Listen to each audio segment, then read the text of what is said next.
Hi friends. In chapter number 10, we had started with the concept of wavefront. We studied what are wavefronts, then we saw the different types of wavefronts, then we studied Huygens principle explaining the propagation of wavefront.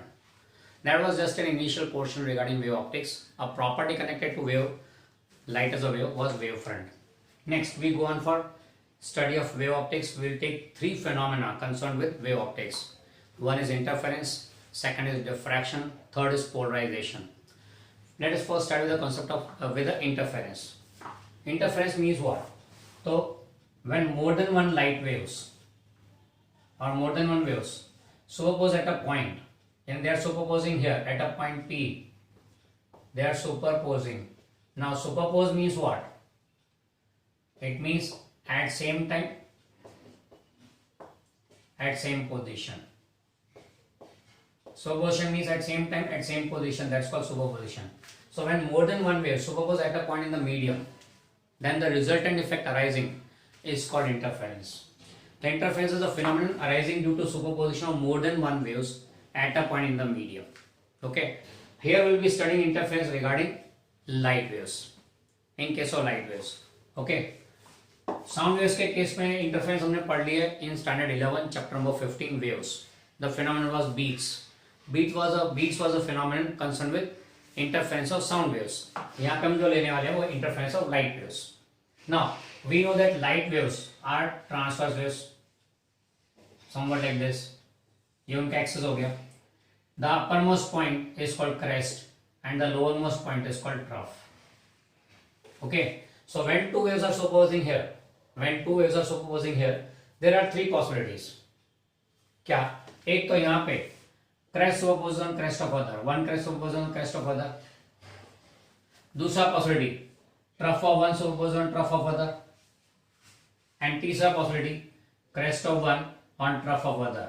चौथा possibility बोल सकते हैं trough of one and crest of other को वो ये situation आएगा. Okay. ना चलो इसमें देखते हैं क्या आएगा. पहले केस में when crest of one wave superposes with crest of other, when crest of one wave superposes with crest of other, what will happen? The crest of one wave will pull the particle in upward direction. Waves and particles are oscillating. So crest of one wave pulls the particle by this much in upward direction. Amplitude जितना ऊपर खींचेगा. Crest of second wave भी amplitude जितना ऊपर खींचेगा. तो resultant क्या होगा? Increase in amplitude according to principle of superposition. दोनों same direction में तो add up होंगे. So we find that resultant amplitude increases, and we know that intensity is proportional to square of amplitude. तो वहाँ की intensity भी बढ़ेगी. बराबर है. So when two crests superpose, the resultant amplitude and hence the intensity increases.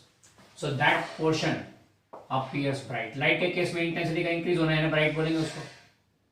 In case of light, increase in intensity means brightness. So that portion will appear bright where two crests are superposing. फिर एक तरफ यहाँ पे superpose यहाँ पे है, वो particle को नीचे खींच रहा है. Another crest also pulls the particle in downward direction. Thus resultant increase in amplitude in the downward direction. Amplitude बढ़े तो obviously यहाँ पे भी intensity बढ़ेगी, तो this portion will also appear bright. So at the points where two crests or two troughs superposes, the amplitude and hence the intensity increases, and thus those portion appears bright. And such an interference is called constructive interference. इसको बोलते हैं constructive interference. So when two crests or two troughs superposes at a point in the medium, the amplitude and hence the intensity at that point increases, and those points appears bright. This phenomenon is called constructive interference. This type of interference is called constructive interference. Next case में देखें तो क्या होगा? Crest of one pulls the particle in upward direction. The trough of other pulls it in downward direction. Resultant decrease in amplitude, और ये बोल सकते हैं जीरो भी हो सकता है. एम्पलीट्यूड डिक्रीजिंग और बिकमिंग जीरो, तो उस केस में एम्पलीट्यूड डिक्रीज होगा तो इंटेंसिटी भी डिक्रीज होगी. तो वहां पे इंटेंसिटी कम होगी लाइट की, मतलब डार्कनेस लगेगा. Those portion will appear dark. बराबर है. यानी क्या हुआ? The points where the positions where crest of one supposes the trough of other, crest of one supposes the trough of other, the resultant amplitude and hence the intensity decreases and those portions appear dark. This type of interference is called destructive interference. We call them as destructive interference. Okay, so these are the two types of interference, constructive as well as destructive. दो crest या दो trough, constructive interference, crest and trough, destructive interference. These are the two types of interference occurring. अब चलो देखते हैं आगे interference का phenomenon, अब स्टडी करते हैं आगे. ओके,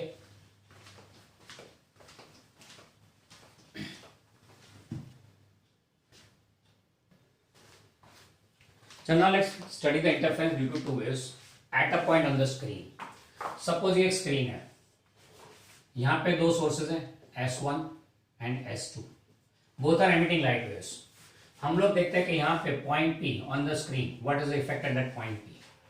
तो S1 से निकला हुआ वेव ट्रैवल करेगा and reaches the point P. It reaches the point P covering a distance R1. Another wave starting from S2 reaches a point P covering a distance R2. तो दोनों ने distance cover किया, एक ने R1 cover किया, दूसरे ने R2 cover किया. Now we can clearly see that the distance R1 and R2 are different. So path of S1, wave from S1 and path of wave from S2 are different. That means there is a path difference between the two. कितना path difference है, मतलब second वाली wave ने ज्यादा distance cover किया तो कितना ज्यादा कवर किया, कितना एक्स्ट्रा कवर किया. अगर वो पता लगाना हो तो यहाँ से परपेंडिकुलर ड्रॉप करो, let's say perpendicular foot of perpendicular same, तो distance S1P and MP comes out to be same, तो S2M becomes the path difference, S2M becomes the path difference R2 minus R1. So here path difference on the screen is R2 minus R1. The rays starting from S1 and S2 reaching point P suffers a path difference of R2 minus R1. इसी path difference को phase के terms में देखें तो phase difference क्या आएगा, तो simply you have to multiply K with this path difference. K into path difference gives a phase difference. K यानी K is a wave vector and it is given as 2 pi by lambda. बराबर है.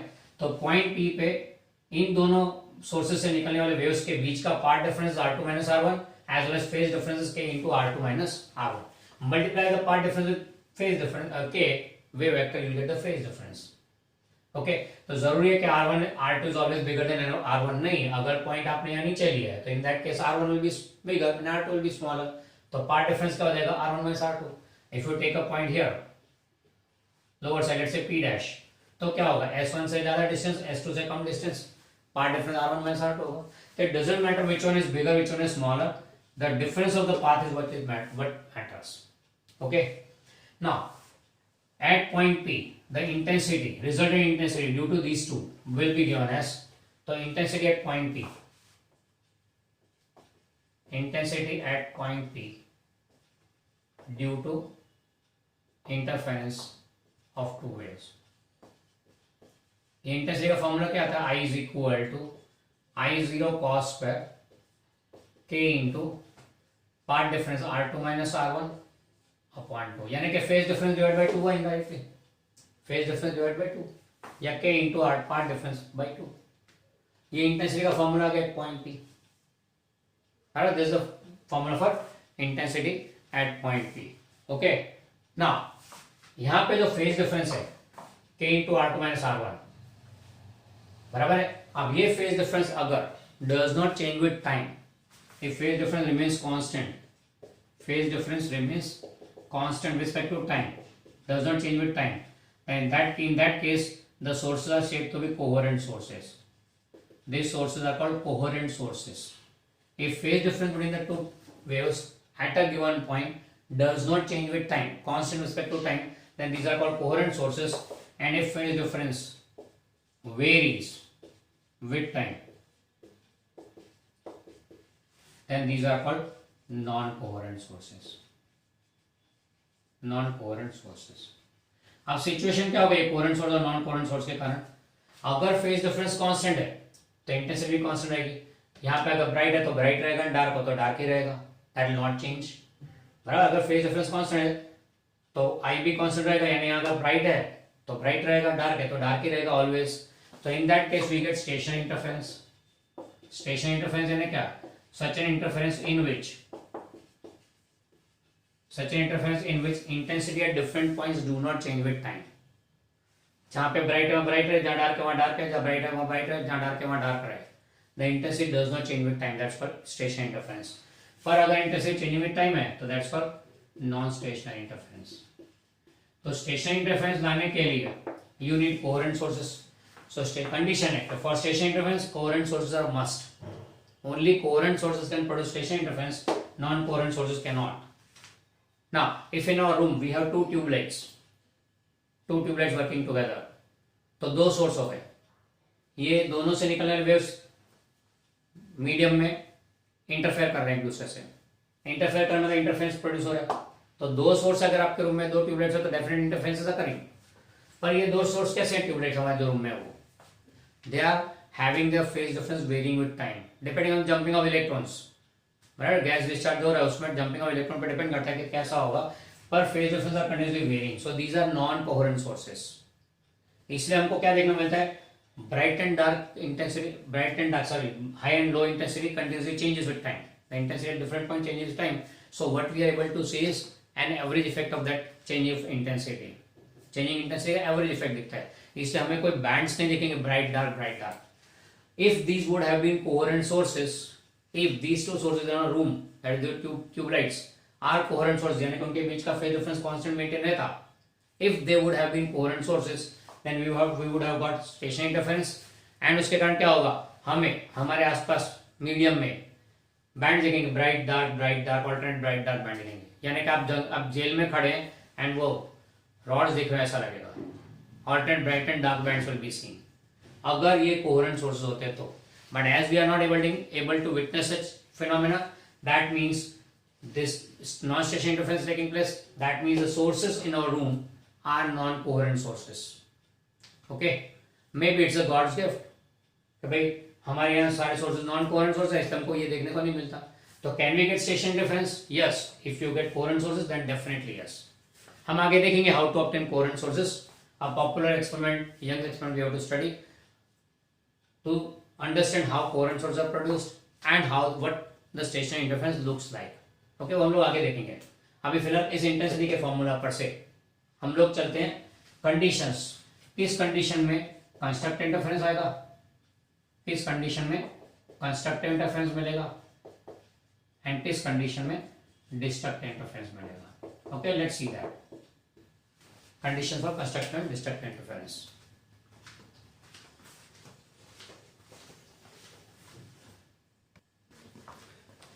चलो चलते हैं, देखते हैं किस condition में कंस्ट्रक्टिव किस कंडीशन में डिस्ट्रक्टिव इंटरफेरेंस मिलेगा। नाउ स्क्रीन पे at a given point intensity कितना होता है उसका फॉर्मूला है हमारे पास में, I is equal I zero at a point P on the screen. Interference के कारण कितनी इंटेंसिटी आती है वो देख ले, resultant intensity I equal I zero cos square K into R2 minus R1 by 2। Okay, now पहले तो कंस्ट्रक्टिव इंटरफेरेंस यानी क्या, the points on the screen where points on the position on the screen where two crest और two troughs opposites and hence amplitude and hence intensity increases and those proportion appears bright. These points are, this type of interference is called constructive interference. तो condition क्या होगा constructive interference के लिए, condition for constructive interference, let's obtain the condition. in constructive interference what is required, I is maximum, कितना equal to I zero, maximum तो I zero रहेगा, फिर cos square का maximum value, therefore cos square के into R2 minus R1 by 2 should be maximum and that's equal to 1। Maximum value 1 ही रहता है उसका, कॉस स्क्वायर का मैक्सिमम वैल्यू 1 है, तो देयरफॉर कॉस के into R2 minus R1 by 2 will be equal plus और माइनस 1, स्क्वायर है ना तो स्क्वायर रूट के प्लस माइनस 1 आएगा। अब कॉस की वैल्यू प्लस और माइनस 1 कब आती है, in which condition do we get plus or minus 1? तो cos की वैल्यू प्लस और माइनस 1 के लिए अगर यूनिट सर्कल पे देखें तो cos is plus 1 at 0 minus 1 at pi, फिर 2 पाई 3 पाई 4 पाई 5 पाई यानी सारे पाई आ गए। ओके, तो therefore k into R2 minus R1 by 2 is equal to n pi, where n is equal to 1 2 3 नहीं 0 से शुरू करना है, 0 से शुरू करें, 0 1 2 3 एंड सो ऑन, बराबर है। अब therefore k into R2 minus R1 is equal to 2n pi, यानी कि phase difference should B even integer multiple of pi 2n where n belongs to capital N. या 0 1 2 ले लो ना, बराबर है, where n is this one. So it is always integer even integer multiple of pi. अगर phase difference even integer multiple of pi हो गए तो it will be always a constructed difference. And k की value 2 pi by lambda रख दो, 2 pi by lambda into r2 minus r1 is equal to 2n pi. अब कुछ cancel हो रहा है, पाई पाई कैंसिल, 2 pi कैंसिल हो जाएगा. What you get is r2 minus r1 will be equal to n lambda where n belongs to n equal to 0 1 2 3 and so on. यानी क्या हो गया कि इंटीजर मल्टीपल ऑफ लैम्बडा पे भी फिर कंस्ट्रक्टेड डिफरेंस आएगा. So either path difference is integer multiple of lambda, either path difference is integer multiple of lambda, या फिर phase difference is even integer multiple of pi. We always get a constructed difference. ऐसे case में intensity always maximum that is I0. Clear. अब दूसरी तरफ destructed difference के लिए देखें तो the points where crest and trough superposes, crest of one superposes on trough of other, the amplitude and hence the intensity goes on decreases and hence that those portion appears dark. Such an interference is called destructed interference. अब destructed interference की condition चाहिए. Dark intensity मतलब I equal to 0. I equal to 0 मतलब क्या I 0 होगा, that means cos square k into r2 minus r1 by 2 is 0. cos square अगर 0 तो obvious है cos भी 0 होगा. Therefore cos of k into r2 minus r1 by 2 will be equal to 0. अब cos 0 कब होता है, pi by 2, 3 pi by 2, 5 pi by 2, 7 pi by 2 and so on. तो अगर इसे देखें तो क्या बन रहा है ये series, pi by 2, 3 pi by 2, 5 pi by 2, 7 pi by 2 and so on. तो पाई बाई 2 के मल्टीपल्स पर कैसे 1 3 5 7 odd number, and odd number generate करना हो तो therefore we can say k into r2 minus r1 by 2 should be equal to pi by 2 का odd number multiple. हमें ये फिगर यहाँ से हटा देता हूँ so that I get some place to work.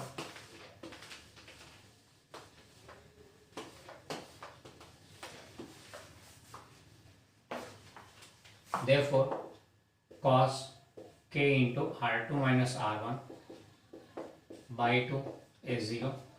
So therefore k into r2 minus r1 by 2 will be equal to pi by 2 तो fix है, उसका odd number multiple. Odd number मतलब 1 3 5 7,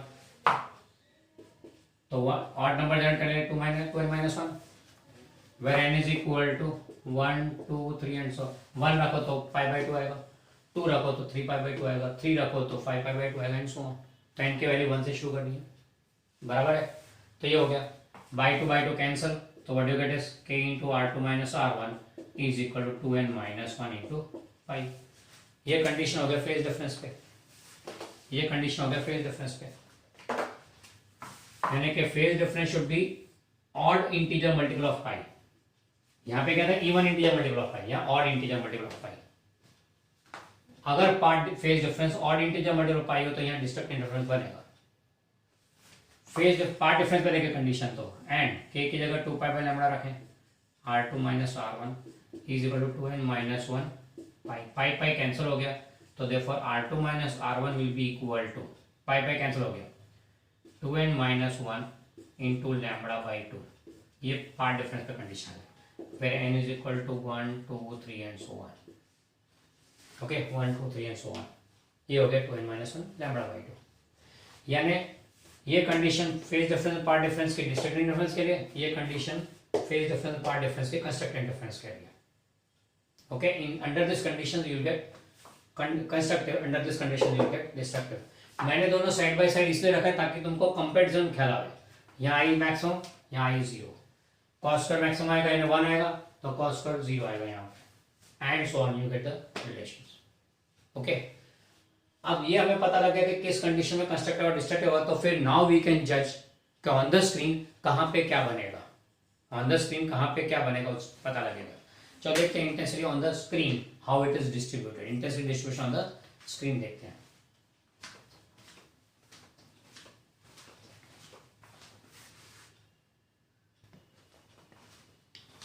So next we'll go on for how intensity is distributed on the screen. Screen पे intensity का distribution कैसा है, कहाँ पे ब्राइट कहाँ पे डार्क, वो सब की बातें करते हैं. तो उसके लिए फिर से एक बार यादें ताज़ा कर लेते हैं. फॉर कंस्ट्रक्ट इंटरफेरेंस कंडीशन क्या थी,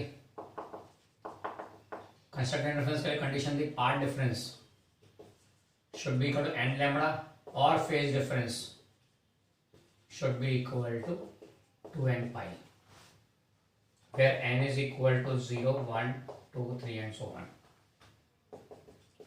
For destructive and intensity is for intensity कितना, I is equal to I0, that is maximum intensity. बराबर है. फिर नेक्स्ट हमने लिया डिस्ट्रक्टिव इंटरफेरेंस के लिए.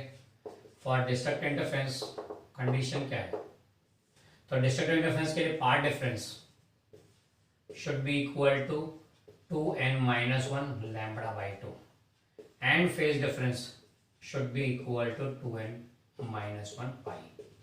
करना क्या है, लैम्बडा की जगह 2 पाई रखो तो पार्ट डिफरेंस आप फेज डिफरेंस में आ जाओगे. 2 पाई की जगह लैम्बडा रखो तो फेज डिफरेंस से पार्ट डिफरेंस में आ जाओगे. Both the ways path difference lambda के टर्म्स में हो, उसको फेज डिफरेंस में कन्वर्ट करना हो तो लैम्बडा की जगह 2 पाई रख दो. Replace lambda by 2 pi, that's all. यहाँ लैम्बडा बाई 2 पाई रखा, हो गया ये 2n पाई. यहाँ लैम्बडा की जगह लैम्बडा बाई 2 है तो पाई रख दी. Where n is equal to 1 2 3 and so on. Okay, अब चलते हैं आगे. स्क्रीन पे कैसा दिखेगा. अच्छा, यहाँ पे इंटेंसिटी 0. स्क्रीन पे देखें तो ये स्क्रीन है. इंटेंसिटी डिस्ट्रीब्यूशन हम लोग ग्राफिकली देख रहे हैं स्क्रीन पे. ये vertical axis showing the intensity. यहाँ पे इंटेंसिटी ले रहे हैं एंड यहाँ पे हमको लेना चाहिए डिस्टेंस ऑफ द स्क्रीन, तो हम लोग उसको फेज डिफरेंस के टर्म्स में ले लेते हैं. 0, फिर यहाँ पे पाई 2 pi 3 pi 4 pi 5 pi and so on. फिर इसका उल्टा चले तो पाई 2 पाई 3 पाई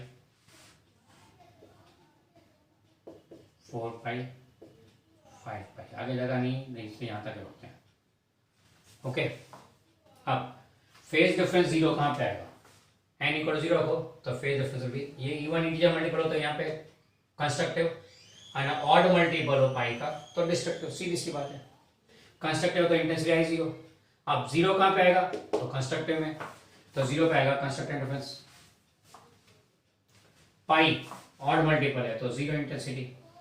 2 पाई इवन मल्टीपल है तो मैक्सिमम इंटेंसिटी यहाँ I0 लेते हैं. फिर 3 pi again odd multiple, 4 pi even multiple, 5 pi again odd multiple. Same way यहाँ पे भी on the other side 2 pi 3 pi 4 pi पे मैक्सिमम, 5 पाई पे 0. बराबर है. तो अब ये पॉइंट्स अगर ज्वाइन करें तो सेंटर से we get this type of graph. ये ग्राफिकली इंटेंसिटी बता रहे हैं ऑन द अदर साइड.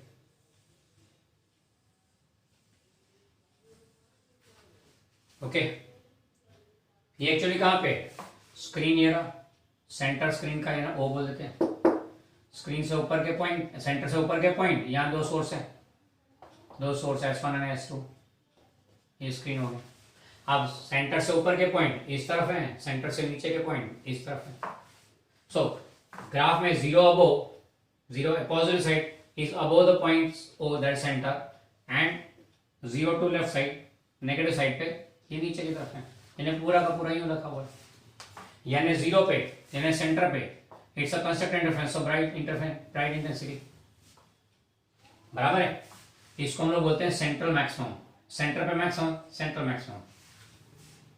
फिर आता है यहाँ 0,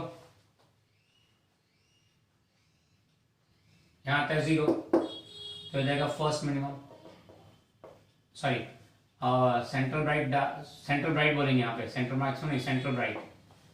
एंड फिर ये first bright, second bright and so on. बराबर है. एंड जबकि ये हो जाएगा first dark, second dark and so on, third dark.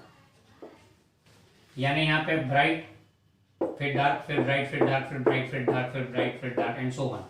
तो alternate bright and dark fringes are seen, alternate bright and dark positions are obtained. अगर आपकी slit, आपके ये सोर्सेज स्लिट है पतले से, स्लिट मतलब कि एक पतला सा opening, something this like this one, एकदम पतला सा ओपनिंग है जहां से लाइट आ रही है, a very thin opening from where you are getting light. दो उंगलियों के बीच में, दो उंगलियों को जोड़ दो, बीच में जो गैप बनता है वो आपका पतला सा सोर्स हो गया, स्लिट हो गया, और ये स्लिट हो गया। तो ये जो गैप है दैट्स स्लिट। अगर ऐसा सोर्स होगा तो यहाँ पे आपको स्क्रीन पे क्या दिखेगा, ब्राइट बैंड, फिर डार्क, फिर ब्राइट, फिर डार्क, फिर ब्राइट, फिर डार्क, फिर bright, alternate bright and dark, bright dark, bright dark, bright dark and so on. Numbers भूल जाओ अभी, चलो। Alternate bright and dark portions are obtained. Graph में ऐसा दिख रहा है, सेम टू सेम स्क्रीन पे भी दिखेगा। अगर स्लिट आपके सोर्स तो आपको कुछ ऐसा दिखेगा स्क्रीन पे, ब्राइट डार्क, ब्राइट डार्क, ये बीच का गैप है ब्राइट डार्क है, लाइन जो बनाई वो डार्क ब्राइट है। तो alternate bright and dark fringes are obtained, इनको फ्रिंजेस बोलते हैं, we call them as fringes. तो alternate bright and dark fringes are obtained, interference fringes बोलेंगे इनको। अरे ये ग्राफ बताता है alternate bright and dark fringes are obtained on the screen. Clear? तो ये हो गया हाउ इंटेंसिटी इज डिस्ट्रीब्यूटेड। इसलिए आपको मैंने बोला था, जैसे अगर मान लो दो सोर्सेज हमारे रूम के ट्यूबलाइट्स कोहेरेंट सोर्स होते तो ये ब्राइट एंड डार्क फ्रिंज आपको स्टेडी मिलती, ब्राइट डार्क ब्राइट डार्क, तो बीच में अंधेरा, फिर बाद में उजाला, फिर अंधेरा, फिर उजाला, यानी आर पार दिखेगा नहीं दिखेगा, ऐसा हो जाएगा। जैसे आप जेल में खड़े हैं और बाहर की तरफ देख रहे हैं, तो जो रॉड्स होते हैं, रॉड फिर गैप, फिर रॉड फिर गैप, ऐसा। ओके, क्या देखने को मिला? All brides have equal intensity maximum, all darks have equal intensity 0, alternate bright and dark fringes are obtained। बराबर है। even दो ब्राइट के बीच का गैप भी सेम, दो डार्क के बीच का गैप भी सेम, वो भी सेम। ये सब बातें हम लोग आगे स्टेशन इंटरफेरेंस को डिटेल में स्टडी करेंगे तब पता लगेगा। ओके, ये हो गया regarding intensity distribution on the screen. Formula क्या था इंटेंसिटी का, फिर से एक बार याद करना, I is equal to I0 cos square K into R2 minus R1 by 2। Here R2 minus R1 is the part difference, K के साथ इंक्लूड कर दो फेज डिफरेंस। ओके, ये बातें हमने देखी, interference on screen due to two waves. सारी बातें लाइट वेव्स को ध्यान में रख के चल रही है। We are studying with respect to light waves, क्योंकि वे ऑप्टिक्स पढ़ रहे हैं, ऑप्टिक्स एंड लाइट की बात कर रहे हैं। Okay, clear? आगे और देखेंगे इसको डिटेल में।